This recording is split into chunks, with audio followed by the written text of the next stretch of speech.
ٹھیک ہے نا.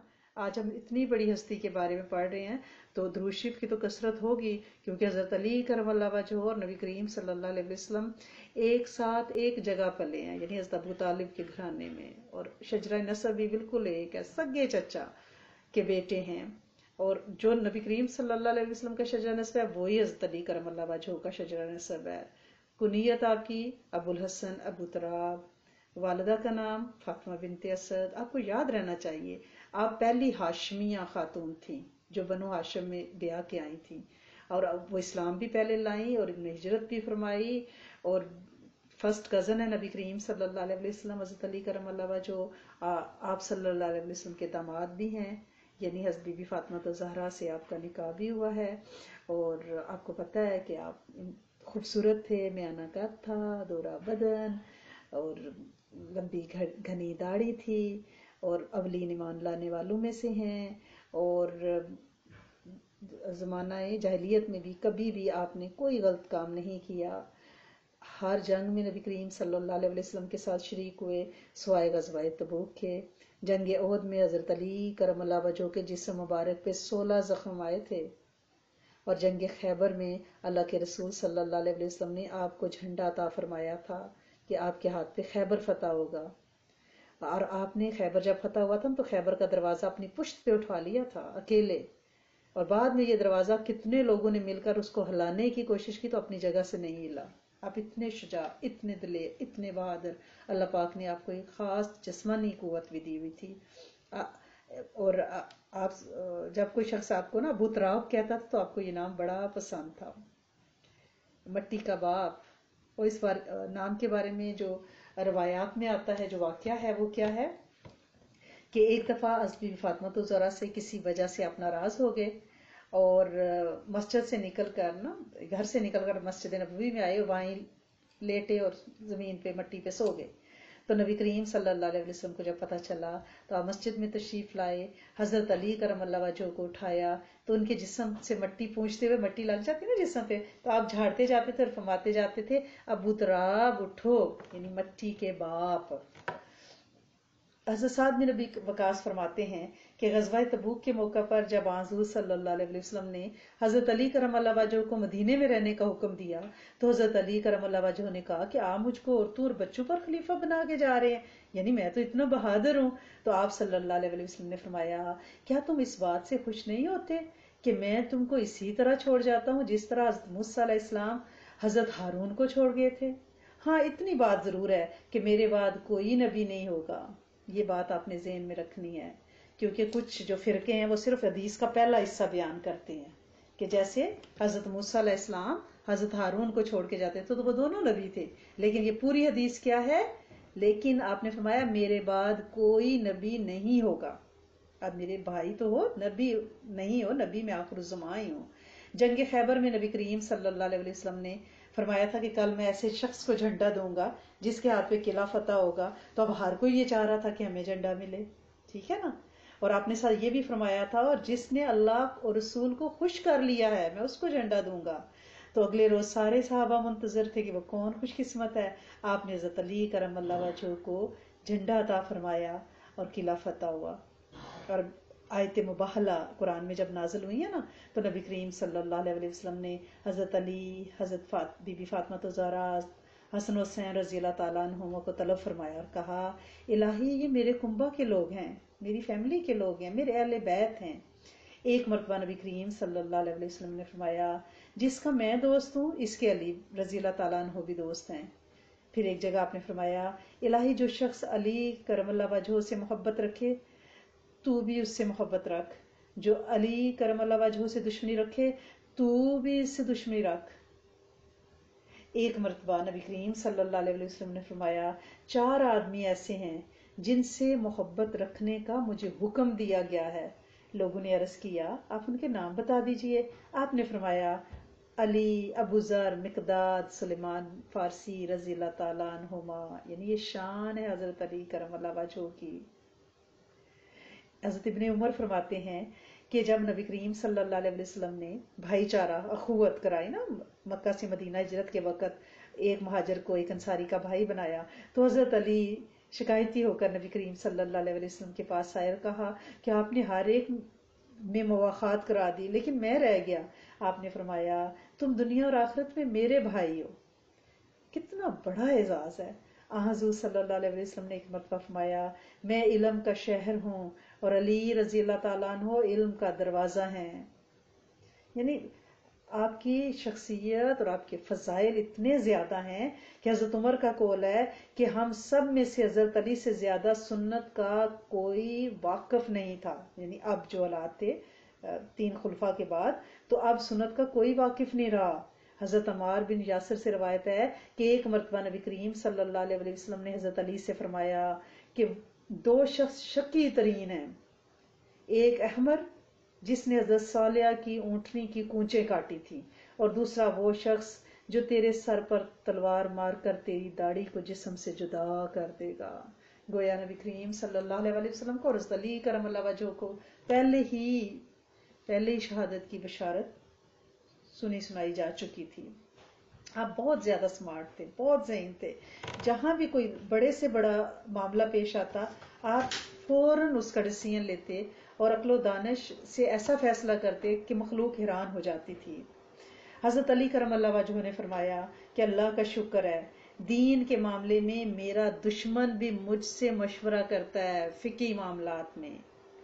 حضرت علی جب بصرے میں تشریف لائے تو ان کی خدمت میں 2 صاحب حاصل ہوئے اور انہوں نے آپ سے یہ سوال کیا کہ بعض لوگ کہتے ہیں کہ حضور صلی اللہ علیہ وسلم نے آپ سے وعدہ فرمایا تھا کہ میرے بعد آپ خلیفہ بنائے جاؤ گے.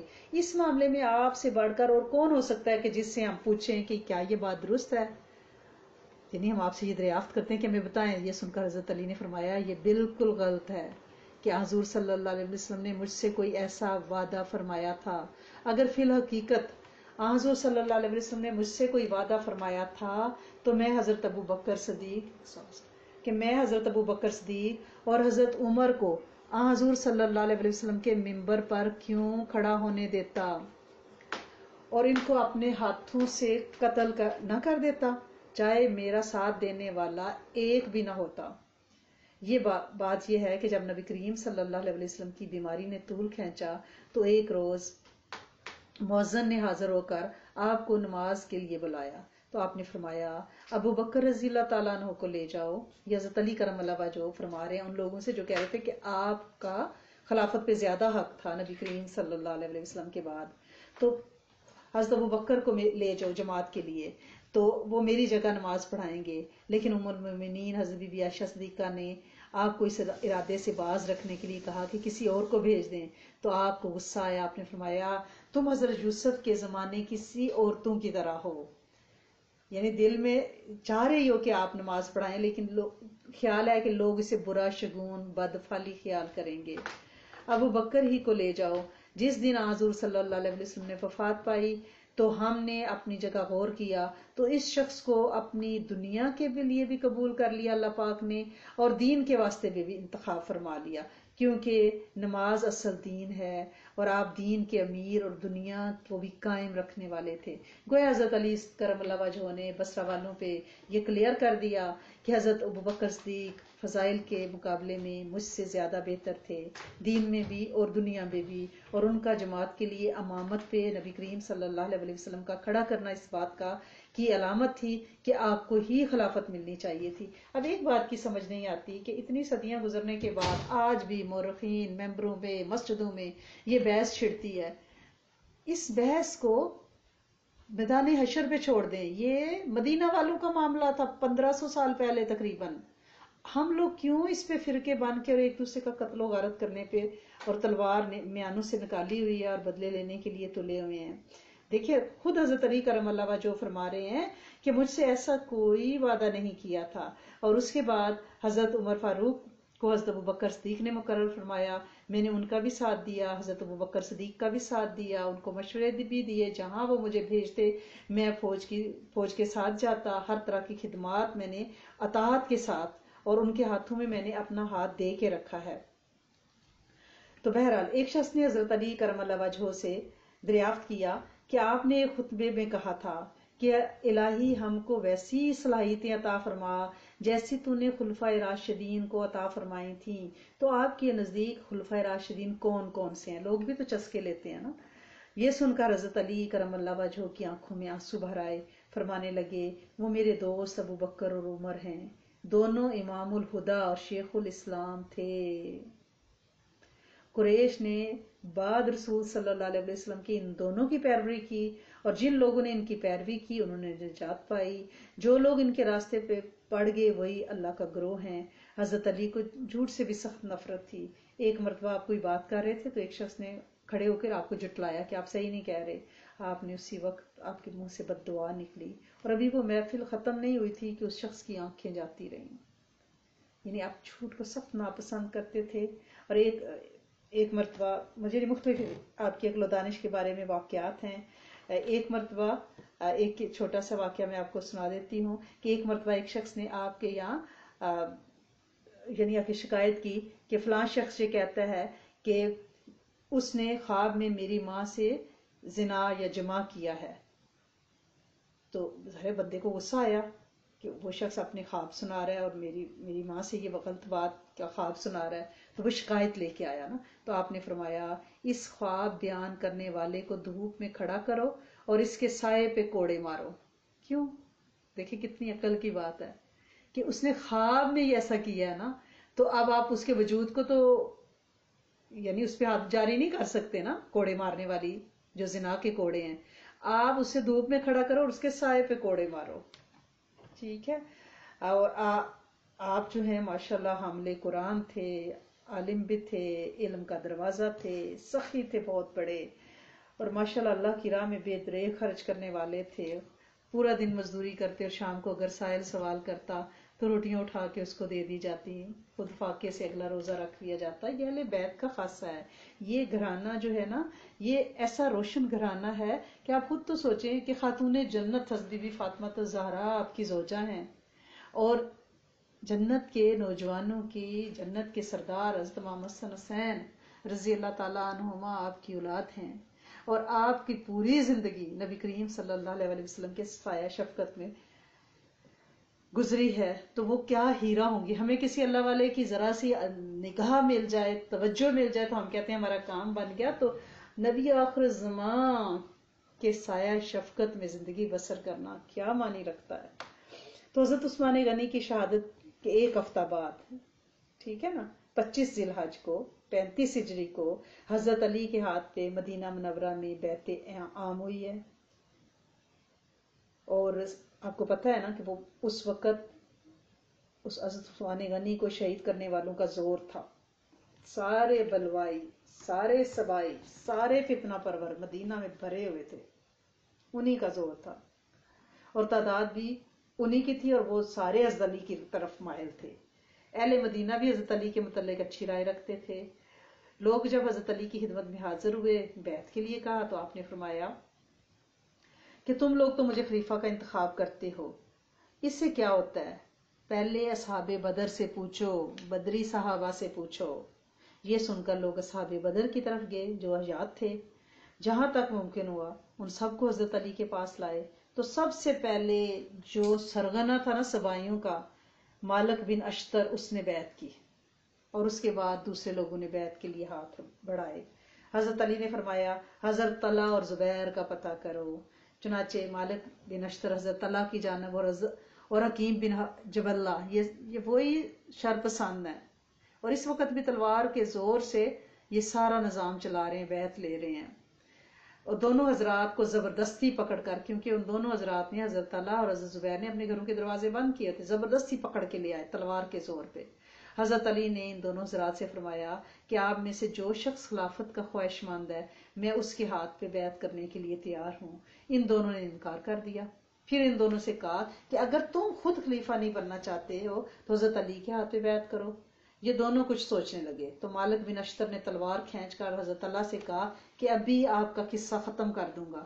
حضرت اللہ نے یہ حالات دیکھے تو حضرت علی سے کہا کہ میں اس شرط پر بیعت کرتا ہوں کہ آپ کتاب اللہ اور سنت رسول صلی اللہ علیہ وسلم کے مطابق شرعی حکم جاری کریں گے اور حدود شرعی جاری کریں گے، یعنی قاتلان عثمان غنی رضی اللہ تعالیٰ عنہ سے قصاص لیں گے، ایک ہی شرط ہے، بدلہ لیں گے۔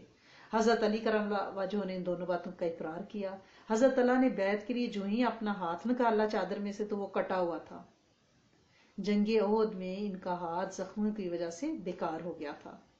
بعض لوگ جو اس مجلس میں تھے سب نے حضرت طلحہ کے کٹے ہوئے ہاتھ کو برا، شگون اور بد فعلی قرار دیا کہ یہ جو پہلی ہی بیعت اصحاب بدر میں سے ہو رہی ہے اور وہ کٹا ہوا ہاتھ ہے، تو یہ انہوں نے کہا یہ بد فعلی ہے.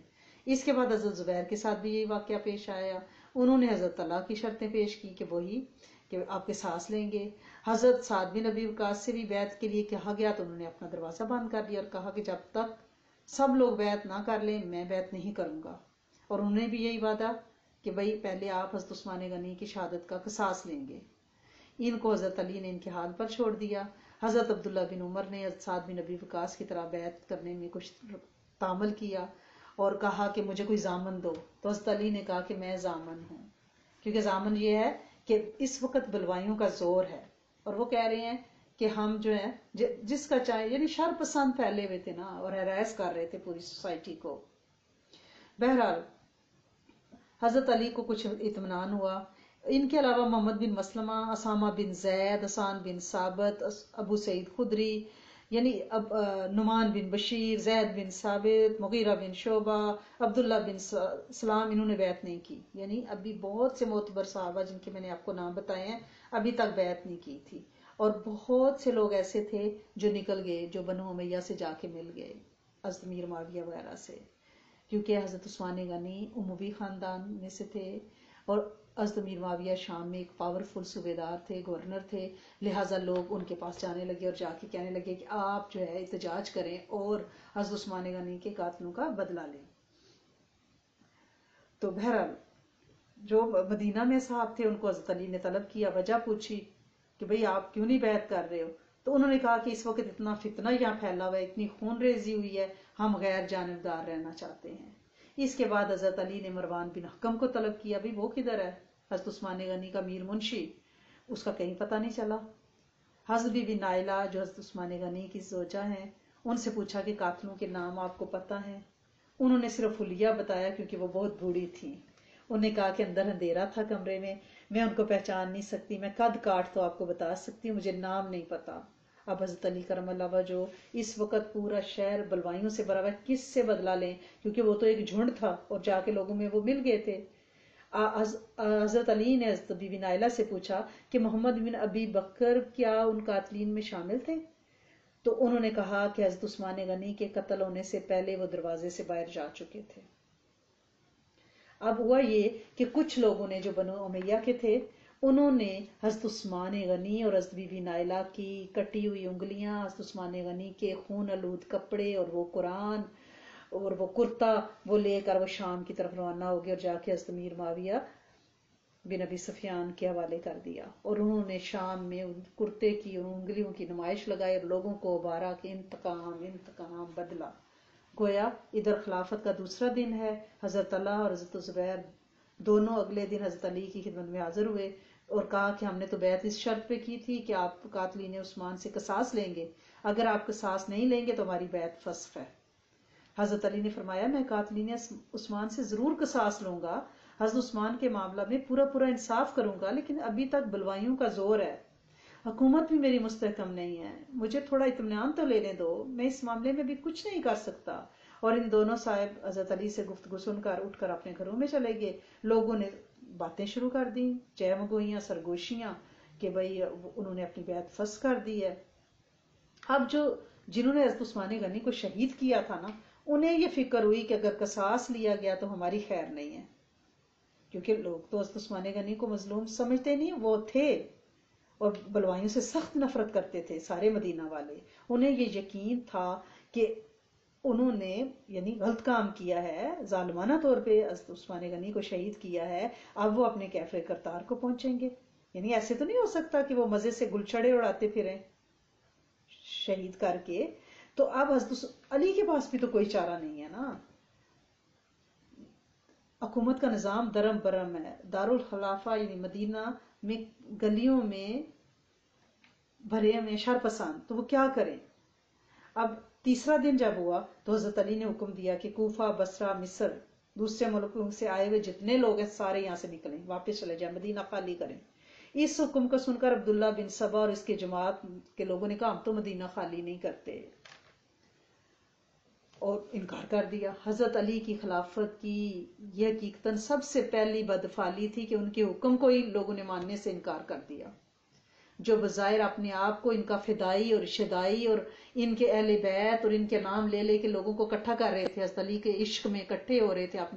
پچھلی کلاس میں لیکچرز میں ہم نے دیکھا تھا نا کہ یہ سبائی جو ہیں یہ ہر شہر میں، کوفہ، بصرہ، مصر وغیرہ میں انہوں نے لوگوں کو اہل بیت کے عشق میں مبتلا کر کے اور انہیں مظلوم ثابت کر کے لوگوں کی حمایت اور ہمدردیاں حاصل کی تھی۔ اب جب وہ خلیفہ بن گئے ہیں تو اب ان کی بات کا انکار سب سے پہلے انہوں نے کیا کہ ہم تو نہیں جا رہے، یعنی بات ہی نہیں مانی، اپنے آپ کو فدائی اور شدائی ظاہر کرتے ہیں۔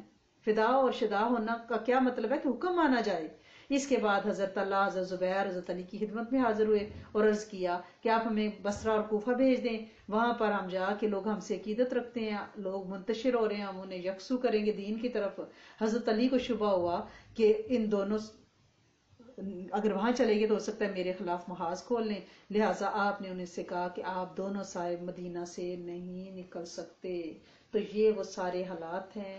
حضرت علی کرم اللہ وجہہ ان حالات میں کیا کریں، یعنی یہاں پہ علم ہونا اور نبی کریم صلی اللہ علیہ وسلم کی سایہ اقدس میں پرورش پانا فائدہ اس لیے فوری طور پہ نہیں دے رہا کہ حالات اتنے خراب ہیں، زمینی حقائق کو دیکھنا ہے تو وہاں پہ تو سارے شرپسند بھرے ہوئے ہیں مدینہ میں، اور جو شرپسند ہے انہوں نے ہی پہلے بیعت بھی کر لی ہے۔ اب اگر وہ ان کو پکڑ کے ان کے سر قلم کر دیتے ہیں تو ایک افراتفری کا سامان ہو جائے گا، اور شہر مدینہ کو کی گلیوں کو، نبی کے شہر کو خون آلود کیسے کیا جا سکتا ہے۔ اسی لیے آپ نے کہا کہ شہر چھوڑو، اور انہوں نے صاف انکار کر دیا کہ ہم تو نہیں جا رہے، یعنی تلواریں لے کے انہی گاڑیوں میں ہم دندناتے پھریں گے۔ انا للہ و انا الیہ راجعون۔ اللہ کریم رحم فرمائیں، اور انشاءاللہ کل ہم آگے چلیں گے۔ بہت مشکل ہے آج تو سوانے گا نہیں کہ آخری 6 سال اور حضرت علی کرم اللہ وجہ کو پیریڈ کو پڑھانا، لیکن کیونکہ ہسٹری کے اسٹوڈنٹس ہیں آپ لوگ تو یہ پڑھنا تو پڑے گا، کوئی چارہ نہیں ہے نا۔ تو ہم سیرہ سے، نبی کریم صلی اللہ علیہ وسلم کی حیات طیبہ سے، یعنی سنت نبوی اور جدید سائنس سے ہم روز تھوڑا سا فیض لیتے ہیں، آج بھی فیض لیں گے اور انشاءاللہ ان کو اپنی زندگیوں میں شامل کریں گے۔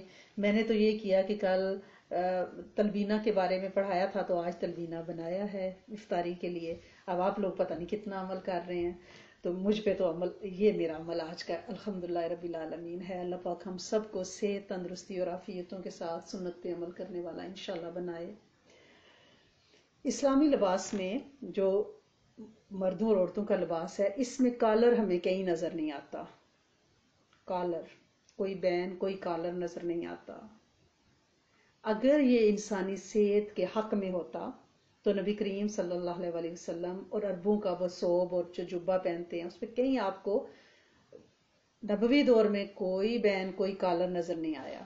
اب جدید تہذیب میں آپ دیکھیں تو اس وقت ہر شخص دنیا کے جہاں جہاں کونے میں ہے، اس کی شرٹ کو دیکھ لیں، اس کی اچکن کو دیکھ لیں، اس کی جیکٹ کو دیکھ لیں، اس کو بین ہے، کالر ہے، اس کے اندر ٹائی ہے، اور اس کی وجہ سے بیماریوں کا تنوع بھی بڑھ گیا اور خطرے بھی بڑھ گئے ہیں۔ گردن کی اگلی طرف یہ جو ہمارا ابھار ہے نا آگے کی طرف، اس کو غدوہ رقیہ کہتے ہیں۔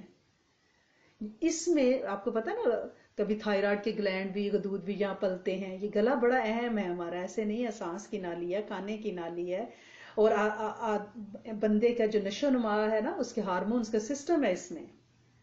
تنگ کالر سے گردن آسانی سے ادھر ادھر نہیں ہلتی جب کالر بند کیا ہوتا ہے نا، جس کی وجہ سے ان غدود پہ رگڑ پڑتی ہے اور انسانی جسم میں بہت سی بیماریاں اور نقائص پیدا ہوتے ہیں۔ ہمارے دل سے جو خون ہے نا وہ مختلف نالیوں اور شریانوں کے ذریعے سپلائی ہوتا ہے ہمارے دماغ کو، اور یہ شریانیں گلے میں سے ہو کے گزرتی ہیں، جو اوپر دماغ کو خون لے کے جاتی ہیں نا، یہ گلے میں سے اوپر جا رہی ہیں، ٹھیک ہے۔ اس کی تنگی کی وجہ سے دماغ کو خون کی سپلائی کم ہو جاتی ہے، جس کی وجہ سے دماغی کمزوری، نظر کی کمزوری، نیند کا نہ آنا، بالوں کا گرنا، گنجا پن، اور بعض اوقات ان شریانوں کے دبنے کی وجہ سے موت کے خطرات بڑھ جاتے ہیں۔ دماغی صلاحیتوں میں نقص پیدا ہوتا ہے، پاگل پن اور سائیکولوجیکل مسائل، اریٹیشن، کیونکہ اس کو بلڈ پراپر نہیں مل رہا دماغ کو، گلے میں کالر پھنسا ہوا ہے، ٹائی پھنسی ہوئی ہے. اور آپ کو پتا ہے نا کہ ہمارے جو لنگز ہیں، پھیپھڑے ہیں، یہ خون سے کاربن ڈائی آکسائڈ کو نکالتے ہیں، آکسیجن کو جسم کے مختلف حصوں میں لے کے جاتے ہیں. تو جب بند کالر ہم نے پہنا ہوتا ہے تو یہ جو ہمارا سانس کا نظام ہے اس میں غیر محسوس طریقے سے رکاوٹ پیدا ہوتی ہے. کالر کی رگڑ گردن کو لگتی ہے، جیسے کوئی صدری، جیکٹ، شیروانی، قمیض، ٹائی، تو آپ دیکھیں نا، بٹن بند کرتے ہیں دم گھٹتا ہوا لگتا ہے.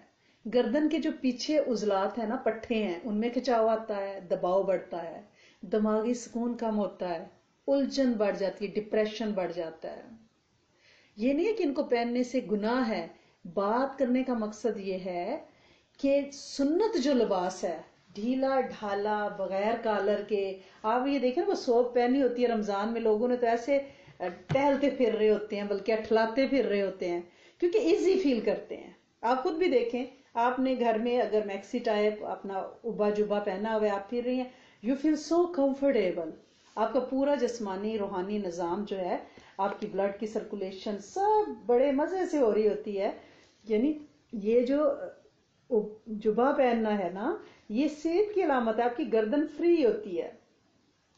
اب جو یعنی مغرب والوں نے، اہل یورپ نے اس بات کو بڑی جلدی ریئلائز کیا تھا، اور 1930 میں برطانیہ میں مینرز ڈریس ریفارم پارٹی، انہوں نے کہا کہ موجودہ جو لباس ہے نا مغرب کا، اس کو ریفارم کرنا چاہیے، اس کو چینج کرنا چاہیے.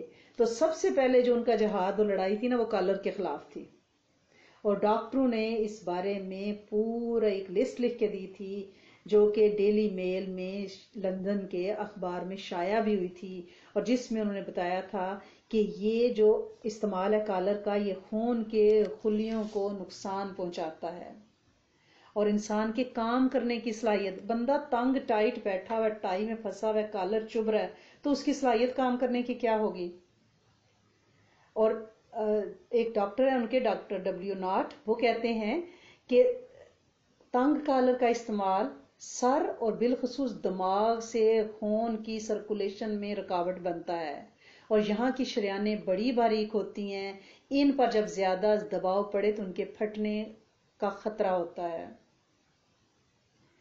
اور دیکھیں خون جو ہے اگر وہ پراپر سرکولیٹ نہیں ہو رہا تو اس کا مطلب باڈی کو آکسیجن نہیں مل رہی، باڈی کو آکسیجن نہیں مل رہی تو اس کا مطلب ہے کہ کاربن ڈائی آکسائڈ بھی نہیں نکل رہی، تو لہٰذا اس سے دماغ جکڑا جاتا ہے. اور ڈاکٹروں نے پھر تجربے کیے کہ انہوں نے ایسے مریض جن کو ڈپریشن تھا یا خون کی سرکولیشن میں کوئی ایشو تھا، آپ نے دیکھا ہاسپٹل میں جو گاؤن پہناتے ہیں کتنا ڈھیلا ڈالا ہے، وہ عربی سٹائل ہے، ٹھیک ہے نا، انہیں سمجھ آ گئی ہوئی ہے کہ اگر صحت مند رہنا ہے، اگر آپ یہ چاہتے ہیں کہ بندہ ریلیکس فیل کرے، اس کے جسمانی روحانی توانائیاں بڑھیں، تو اس کا لباس کا ڈھیلا اور کاٹن کا، دیکھیں گاؤن کاٹن کے ہیں، وہی سارا مصنون طریقہ ہے. حضرت ابن عمر فرماتے ہیں کہ نبی کریم صلی اللہ علیہ وسلم نے فرمایا، اللہ کے نزدیک مومن کی تمام خوبیوں میں لباس کو صاف ستھرا رکھنا اور تھوڑے پر راضی ہو جانا، لباس پر نہیں مال پر، تھوڑے پر راضی ہو جانا، یہ کیا ہے؟ بہترین خوبی ہے اللہ کے نزدیک. اور نبی کریم صلی اللہ علیہ وسلم میلے اور گندے کپڑوں کو مکروہ اور ناپسندیدہ، کیونکہ ہمارا تو نماز کا جو سلسلہ ہے وہ تو پاک صاف کپڑوں میں ہوتا ہے، غلاظت کا تو ہمارا نصف ایمان ہے صفائی. آج معاشرے میں صفائی کی جو ترویج اور ہاتھ دھونا، سینیٹائز کرنا، یہ سارا کچھ اسلام نے ہمیں بہت پہلے دے دیا ہوا ہے. اور اس کے بارے میں وہ سچ بھی بولتے ہیں، ان کے بعض لوگوں نے اتنی صفائی سے اس بات کو ایڈمٹ کیا کہ مسلمانوں سے ہمارے یہاں صفائی آئی ہے. مشہور ڈاکٹر جو سرجن ہیں وہ لکھتے ہیں، الیگزینڈر، انہوں نے لکھتے ہیں کہ یورپی لباس کی صفائی سے یورپ والے غافل تھے. یورپی لوگ جو ہیں وہ لباس کی صفائی کو جانتے ہی نہیں تھے، انہیں لباس کو صاف کرنے میں کچھ اس طرح کوفت ہوتی تھی جس طرح ناخن اتارنے میں، یعنی نہ نیل کاٹتے تھے، اور ان کے وہ بڑے ہوئے نیل دیکھ کے ہم نے سمجھا یہ فیشن ہے کہ اہل یورپ نے کیے ہیں تو ہم نے بھی بڑھا لیے. حالانکہ وہ تو نفسیاتی طور پہ کجلے سے لوگ نہیں ہوتے، وہ تھے. پھر ترکوں نے ہمیں لباس کی صفائی سکھائی، اور ظاہر ہے کہ وہ ترک مسلمان ہی تھے. پھر روزہ آج کل جو ہم رکھ بھی رہے ہیں الحمدللہ رب العالمین، اور روزے کا جو حکم ہے وہ حکم خدا بندی ہے۔ نبی کریم صلی اللہ علیہ وسلم نے فرمایا روزہ رکھا کرو تندرست رہو گے، ایک نہیں کئی احادیث ہیں اس بارے میں۔ اور ایک یعنی واقعہ لکھا ہوا ہے فرانس کا، کہ فرانس میں ایک پاکستانی دیندار تھے بہت، وہ گئے اور انہیں وہاں پہ رمضان آ گیا، انہوں نے اپنے باس سے کہا کہ مجھے چھٹی دیں کہ میں نے روزے رکھنے ہیں اور مسجد بہت دور ہے اور مجھے تراویح کے لیے بھی جانا ہے اور پھر سحری پہ بھی جاگنا ہے، تو اس لیے مجھے 1 ماہ کی چھٹی دے دے۔ تو انہوں نے کہا کہ میں تمہیں یہاں ارینج کر دیتا ہوں اس شہر میں۔ انہوں نے کہا یہاں تو کوئی مسجد نہیں ہے۔ انہوں نے کہا ایک گروہ ہے جو روزے بھی رکھ رہا ہے، اور کہتے ہیں میں وہاں گیا، میں نے دیکھا کہ وہاں پہ داڑیاں امامے باندھے ہوئے لوگ، جبے پہنے ہوئے، مسواکیں کر رہے ہیں، وضو کر رہے ہیں، اذانیں دے رہے ہیں، نمازیں پڑھ رہے ہیں، آگے قرآن رکھے ہوئے ہیں، ان پہ ریسرچ ہو رہی ہے، پڑھ رہی ہے۔ اور میں نے روزے رکھے پورا مہینہ مزے سے۔ وہ لوگ اعتکاف بھی بیٹھے، صبح شام سحری افطاری بھی کرتے۔ کہنے لگے کہ وہ عید کے بعد واپس آئے اور آ کے اپنے باس سے کہا کہ بڑی مہربانی، آپ نے مجھے اتنے نیک لوگوں سے ملا دیا۔ تو وہ جو باس تھے نا ان کے، وہ مسکرائے، انہوں نے کہا کہ تمہیں پتہ یہ سب یہودی تھے۔ میں حیران ہوا، میں نے کہا مجھے تو نہیں پتا تھا۔ انہوں نے کہا ایک پروجیکٹ کے تحت وہ یہ کام کر رہے تھے کہ 1 مہینہ مسلمانوں کی طرح مسلسل روزے رکھیں گے، ویسے ہی اچھائیاں کریں گے، ویسے ہی کام کریں گے، اگر ہماری شخصیت میں کوئی تبدیلی آئی تو ہم اسلام قبول کر لیں گے۔ اور انہوں نے کہا کہ اب ان سب نے وہ 1 مہینہ جو رمضان کی روٹین اپنائی کہ یہ ان کے پلرز ہیں، یہ ان کا حکم ہے اسلام کا، یہ ہر مسلمان کرتا ہے، تو ہم بھی ویسے ہی وہ سارے اعمال کرتے ہیں۔ تو اس کے بعد انہوں نے اپنی روح میں اپنے اندر اتنی اچھائیاں اور پازیٹیو ریز فیل کی کہ وہ سب ایمان لے آئے۔ لیکن ہم کہتے ہیں کہ ہم روزے رکھیں گے تو ہم کمزور ہو جائیں گے، حالانکہ ایسا نہیں ہے۔ روزہ رکھنے سے ہمارا جو نظام ہے نا، ڈائجسٹو سسٹم، وہ مضبوط ہوتا ہے۔ ڈاکٹر کیا کہتے ہیں، سائنس کا کہتی ہے کہ انسانی معدے میں جب مستقل 12 مہینے خوراک جاتی رہتی ہے نا، تو اس میں جو اس کی رطوبتیں نکلتی ہیں نا وہ زہریلی ہو جاتی ہیں، مستقل آپ دیکھیں نا گاڑی مستقل چلتی ہے تو ایک خاص کلومیٹر پہ پہنچنے کے بعد اس کا تیل چینج کیا جاتا ہے، اور اگر کبھی وہ آپ تیل دیکھیں تو وہ ایسے ہوتا ہے جیسے گھنی لئی ہو، ایسے بنا ہوتا ہے، وہ تیل نہیں ہوتا، وہ کوئی ایسے ہوتا ہے کہ جیسے مڈ ہو۔ اسی طرح انسانی جسم میں معدے کے اندر جو رطوبتیں نکلتی ہیں وہ زہریلی ہو جاتی ہیں، اور ڈاکٹر یہ کہہ رہے ہیں کہ نظام کو اگر ہم نے مضبوط کرنا ہے تو 1 مہینے اسے فاقہ دینا پڑے گا۔ اور ہمارے دین میں کیا ہے، ہر مہینے ایام ابیض کے 3 روزے رکھ کے معدے کو 1 مہینے میں 3 دن فاقہ دیا جاتا ہے۔ ڈاکٹر کہتے ہیں روزہ رکھنے سے زندگی میں ڈسپلن پیدا ہوتا ہے، صبر اور نفس کا ضبط پیدا ہوتا ہے، برداشت پیدا ہوتی ہے۔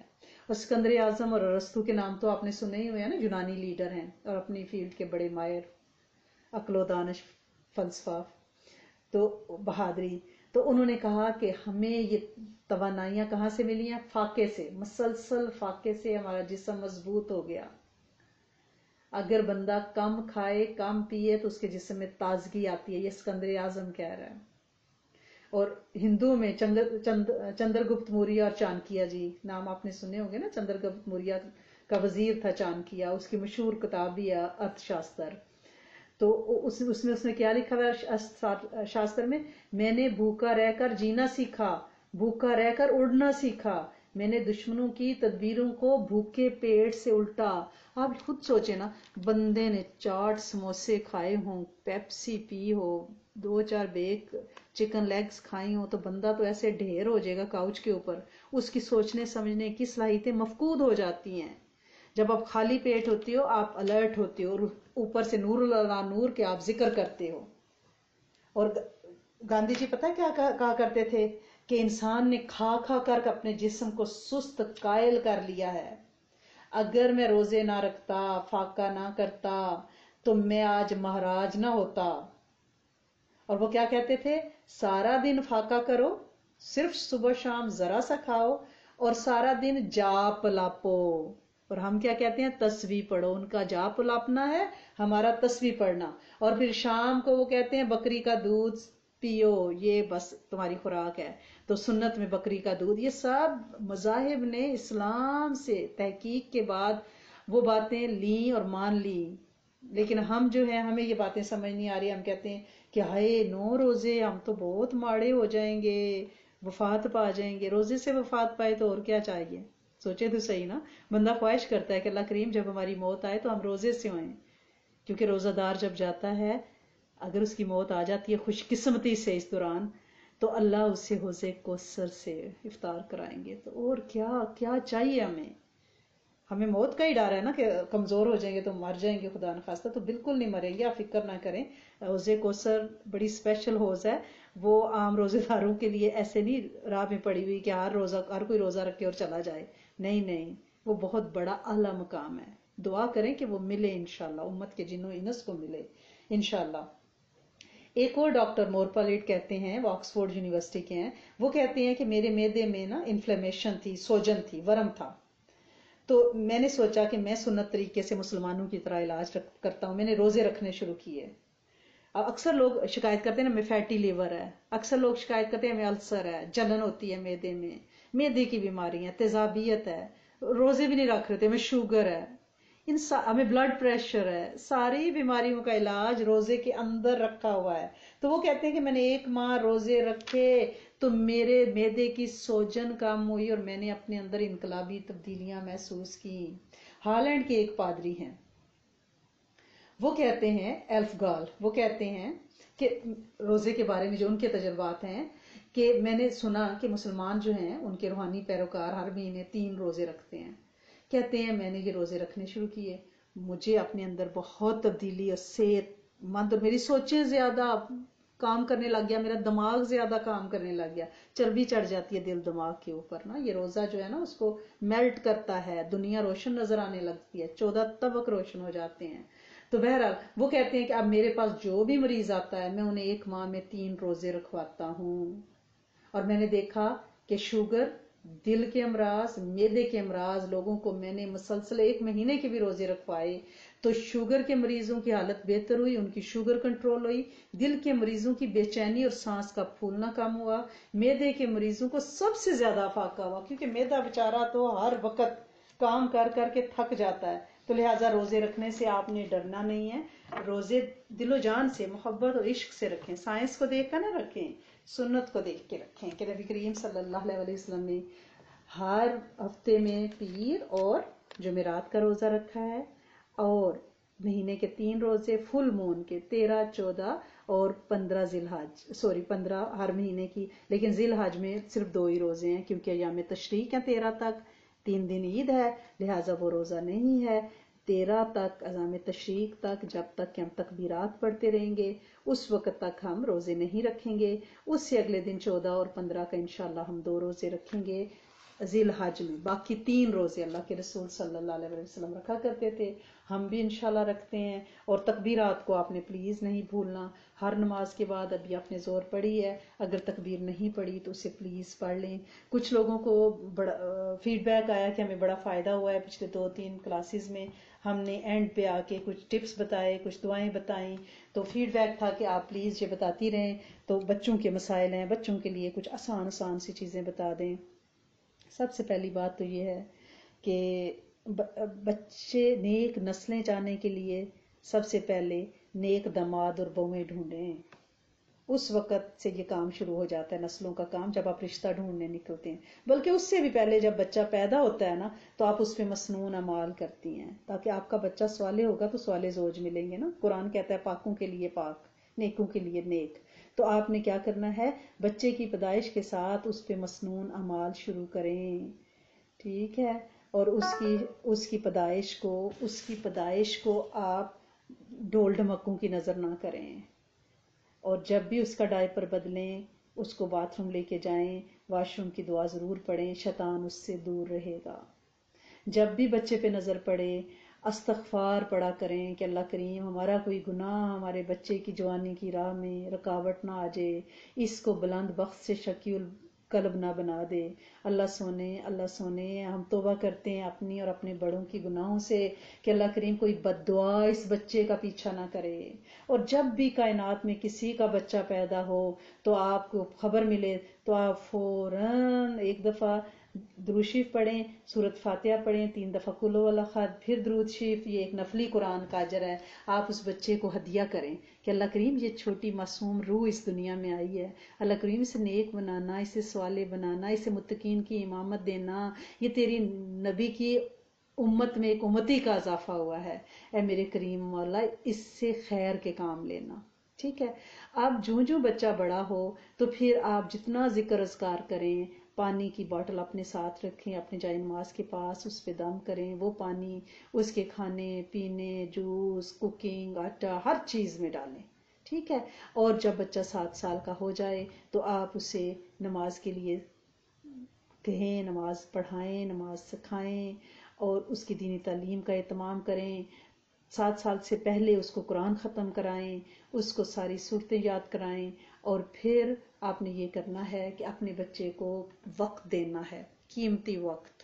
ہم بچوں کو مہنگے کھلونے تو لے دیتے ہیں، بڑے بڑے مارگیجز پہ گھر لے لیتے ہیں، ہم کہتے ہیں بچوں کے لیے کر رہے ہیں، ان کے لیے گاڑیاں جو وہ فرمائش کرتے ہیں وہ لیتے ہیں کہ ہمارے بچے کو ہمارے ساتھ اس گاڑی میں بیٹھنا پسند ہے، لیکن ہمیں یہ نہیں پتا کہ بچے کو کوالٹی ٹائم چاہیے۔ بچہ کارٹون اگر پورا دن دیکھے گا تو کارٹون میں تو سارا تشدد ہے، بھاگم بھاگ، افراد تفریح، مار کٹائی، تو یہ چیزیں جو ہیں یہ تو بچے کے مزاج پھر بن جائے گا۔ تو بچے کو ٹائم دیں، وقت دیں، اگر آپ چاہتی ہیں نا کہ آپ کا بچہ نیک صالح ہو تو بچوں کو کوالٹی ٹائم دیں۔ اس کے بعد جب بچے کا رشتہ دیکھنے کی باری آئے تو آپ صالح لڑکی کا انتخاب کریں، ان کا مال نہ دیکھیں، جہیز نہ دیکھیں، دولت نہ دیکھیں، صرف صلاحیت اور صحالیت خاندان میں دیکھیں، اور بچی میں دین کی رمق دیکھ کے، یا بچے کے لیے آپ رشتہ دیکھنا چاہتی ہیں تو داماد میں دینداری دیکھیں، اس نسل خاندان میں دینداری دیکھیں، اور اس کے بعد شادی کرنے کا جب معاملہ آئے تو پھر اپنے سارے جذبوں کو گھونٹ دیں۔ ٹھیک ہے، اور قرآن و سنت کے مطابق مسنون شادی، مسجد میں بچے کا نکاح کریں، کوشش کریں، یعنی مکس گیدرنگ نہ کریں، جتنا کچھ آپ کر سکتے ہیں میری آپ سے التماس ہے، میوزک اس طرح کی چیزوں سے اجتناب کریں تو انشاءاللہ وہ نسل صالح ہوگی۔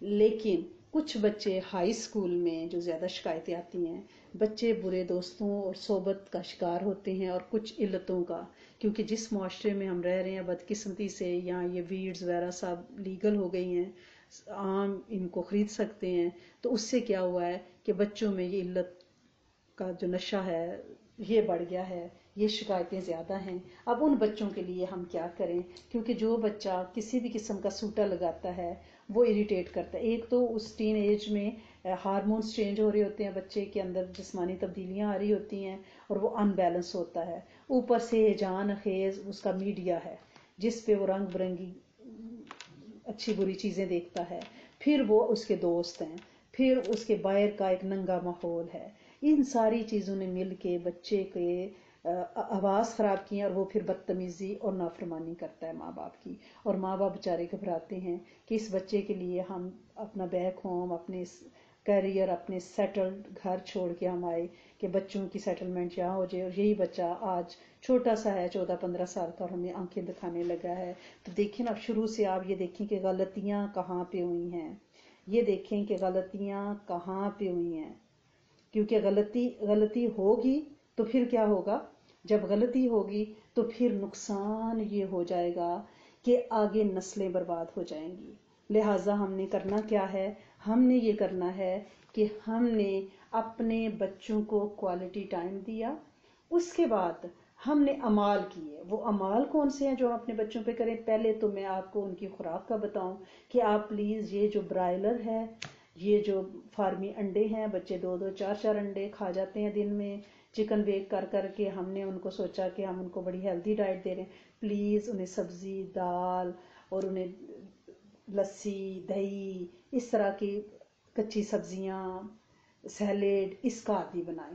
ٹھیک ہے، یہ جو آپ نے چکن نگیٹس کھلاتے ہیں نا، وہ نگیٹ سے بن جاتے ہیں فلفی سے، فارمی چوزے سے، تو لہٰذا اس سے بیماریاں، یہ اوبیسٹی کی طرف بچہ چلا جاتا ہے. یہ آپ کے جو سافٹ ڈرنکس ہیں، تو بچے کو نیچرل ڈرنک، آج کل گرمی ہے، آپ اسے لیموں شکر کا پانی پلائیں.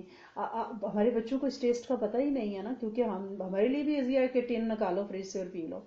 ٹھیک ہے، تو آپ انہیں جب وہ خوراکیں وہ کھائیں گے تو ان کے اندر یہ جان خیزیاں بڑھیں گی، کیونکہ ان جانوروں کو جو ٹیکے لگائے جاتے ہیں، جو ہارمونز دیے جاتے ہیں ان کی کوئک گروتھ کے لیے، وہ ہمارے بچوں کو بھی ایک دم اتنا بڑا برائلر سا بنا دیتے ہیں، لیکن ان کے حواس، پھر وہ موٹاپا، پھر بدتمیزیاں. تو لہٰذا اولاد کی نافرمانی سے اگر آپ بچنا چاہتے ہیں تو گھر کا کھانا انہیں کھلائیں، ذکر اذکار والا، اور انہیں دال سبزی کا پلیز عادی بنائیں. ان میں یعنی مختلف آپ ریسپیز دیکھیں نا، تو ان کو اس طرح سے بنائیں کہ، اور گھر میں بچوں کے ساتھ آپ واک کے لیے نکلیں، کمبائن ایکٹیویٹیز ان کے ساتھ رکھیں، بیچ میں دیوار بیریئر نہیں آنے دینا. مائیں یہ کہتی ہیں کہ بچے سے ایک ایک ہفتہ ملاقات نہیں ہوتی، دروازے اس نے بند رکھے ہوئے ہیں، لاک کیے ہوئے ہیں کہ کوئی میرے گھر میں داخل نہ ہو. تو اب آپ کیا کریں؟ تو کرنا کیا ہے کہ آپ نے اذان اور افاسبتم کا عمل کرنا ہے، لازمی کرنا ہے. اذان اور افاسبتم کا عمل کیا ہے کہ 7 دفعہ سورۃ مومنون کی آخری 4 آیات صبح، اور 7 دفعہ اذان جو اللہ اکبر ایسے ہی پڑھنی ہے ذکر کی طرح، یہ پڑھ کے پانی پہ دم کریں. بچے اگر پاس موجود ہیں ان کے کانوں میں دائیں بائیں میں دم کریں اور اللہ پاک سے دعا مانگیں. یہ وہ آیات ہیں جن کو پڑھنے سے اللہ کے رسول صلی اللہ علیہ وسلم نے قسم کھائی ہے کہ پہاڑ اپنی جگہ سے ہل جاتا ہے. تو بچے متی ہوں گے انشاءاللہ، ان کی نافرمانیاں ختم ہوں گی.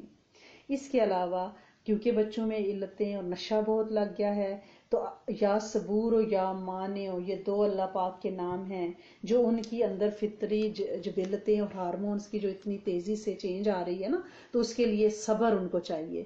تو یا صبور و یا مانع، مانع کیا؟ روک لیں، منع کر لیں، تباہی کے اثرات کو روکنے والا یہ اللہ کے نام ہے. اور صبور کیا؟ صبر دینے والا. جب ان میں صبر آئے گی اور ممانعت آئے گی تو پھر وہ رکیں گے. تو ان کے لیے یا صبور و یا مانع کی تسبیح کریں، ضرور کریں، ان کا تصور کر کے اس کے دم کا پانی، یہ ذکر ان کو بھی دیں کہ بیٹا آپ یہ پڑھا کرو، آپ کے لیے اچھا ہے.